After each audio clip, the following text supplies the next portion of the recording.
हरिओम हरे कृष्ण।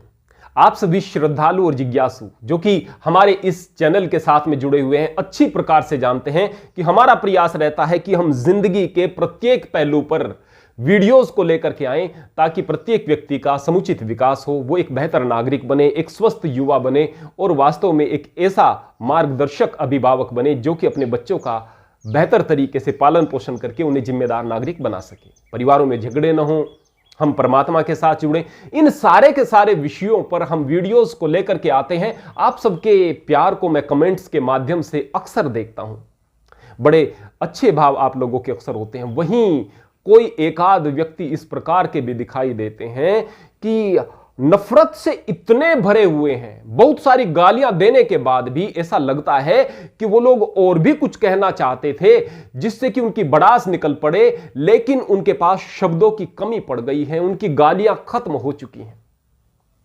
ऐसा ही एक कमेंट आया, आप जैसे भगवाधारी, आप जैसे डैश डैश डैश, बहुत सारी गालियां। ऐसे लोग समाज पर कलंक हैं, आप लोग समाज को लूट रहे हैं, खून चूस रहे हैं। ये मंदिर दुनिया के अंदर हैं, इन मंदिरों ने सत्यानाश करके रखा है। यदि इस पैसे को जनता के विकास में लगाया जाए तो बहुत बेहतर। उसने इतने सारे अपशब्द कहे कि बस आप थोड़े को ही ज्यादा समझ लेना। मेरे मन में जिज्ञासा हुई कि देखें यह व्यक्ति कितना अच्छा काम करता है। अगर इसका चैनल मुझे यहां पर YouTube पर मिला तो मैं उसे देखूं। तो वास्तव में मुझे उसका चैनल मिल गया। वहां पर 6 वीडियो थी। पहली वीडियो, ससुर ने अपनी बहू के साथ में ऐसा ऐसा ऐसा किया, मस्त पड़ोसन, और आगे जो शब्द थे मैं यहां पर नहीं बोल सकता। 6 वीडियो 6 की 6 इस प्रकार की। और वो व्यक्ति कह रहा है कि हम लोग समाज की हानि कर रहे हैं, बकवास कर रहे हैं। कमाल की बात है, कितनी नफरत से भरे हुए हो आप लोग मनोविक्षिप्त लोग हैं जो इस प्रकार की बात सोचना चाहते हैं। और यदि आप लोग इस प्रकार के तर्क देते भी हैं कि नास्तिकता ने इतना बेहतर काम किया है और नास्तिक लोग ही बेहतर व्यक्ति होते हैं, ईश्वर ने दुनिया का विनाश किया है, मंदिरों ने दुनिया का विनाश किया है, नास्तिकता पर बड़े भाषण देने वाले लोग इस प्रकार की बातों से बड़ा प्रभावित होते हैं कि शिव पर दूध चढ़ाने से बेहतर है किसी बच्चे को पिला दिया जाए, मंदिर बनाने से बेहतर है कि शिक्षा में पैसा लगाया जाए। लोग कहते हैं वाह कितनी बड़ी बात कह दी।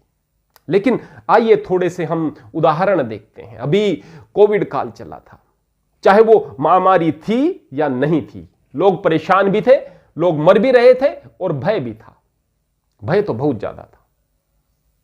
अगर हम पहले लॉकडाउन के विषय में बात करें, उस समय तो बड़ी बुरी स्थिति थी 2020 के अंदर। उस समय शिव शक्ति साधना केंद्र नाम की एक संस्था ने इतना ज्यादा लोगों की मदद की, इतना ज्यादा मदद की, लोगों को खाना खिलाया, लोगों को उनके गंतव्य तक पहुंचाने में सहायता की, लोगों के लिए इतना कुछ करने का प्रयास किया, बहुत ज्यादा।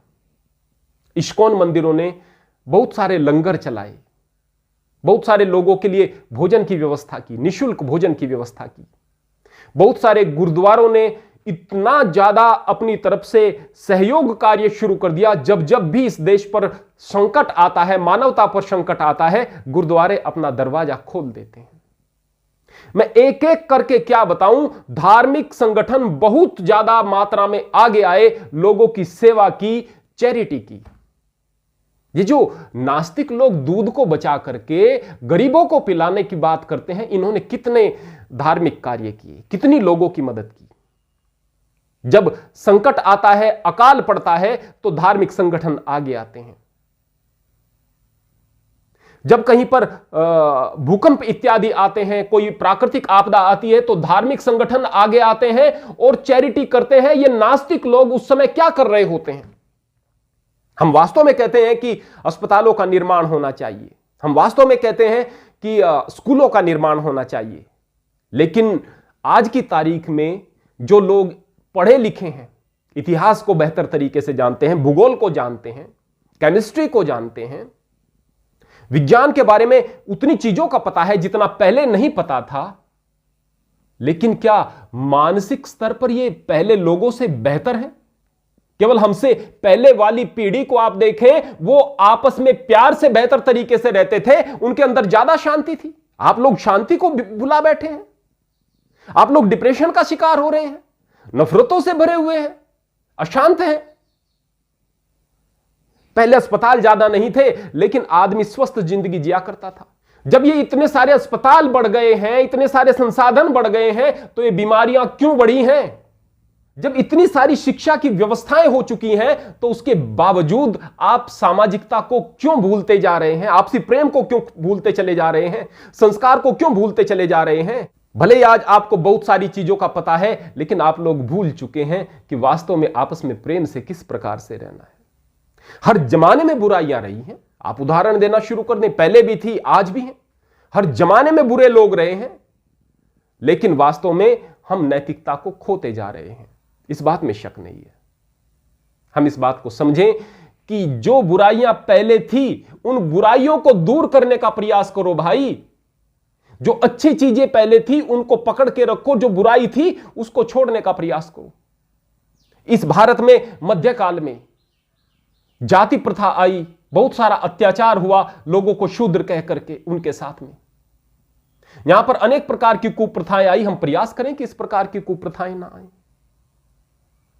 इस देश के अंदर गरीबी थी, तंगहाली थी, हम आपस में लड़ रहे थे, छोटे छोटे रजवाड़े आपस में लड़ रहे थे।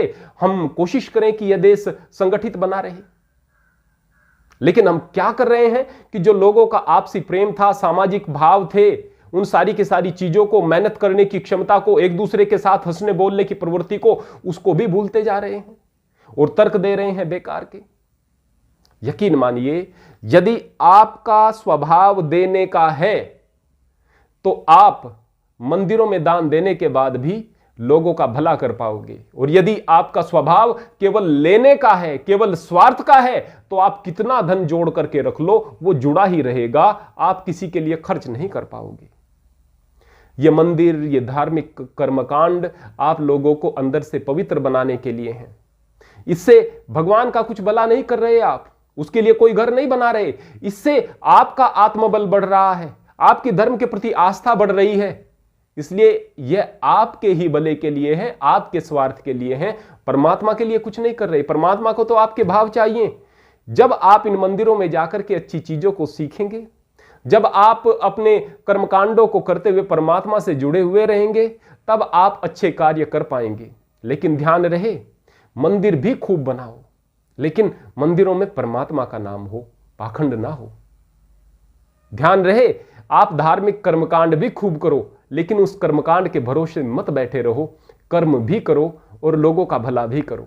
यदि आप इस प्रकार से अपनी सोच को विकसित करेंगे तो निश्चित तौर पर आप बेहतर समाज का निर्माण कर रहे होंगे, वरना निरर्थक रूप से प्रलाप करने से कोई लाभ नहीं है। यदि आप नफरतों से भरे हुए हो तो बस आप अपनी जिंदगी को गर्त कर रहे हो, आप समाज में गंदगी फैला रहे हो। यदि आप प्रेम से भरे हुए हो तो अच्छी बातों की सराहना करोगे, और यदि आपके दिमाग में गंदगी चल रही है तो अच्छी चीजें आपको बुरी लगेंगी और बुरी चीजें खुद भी करोगे। और यदि कोई दूसरा व्यक्ति बुरा कर रहा है उस पर भी आप कोई कमेंट नहीं करोगे। हरि ओम, हरि कृष्ण।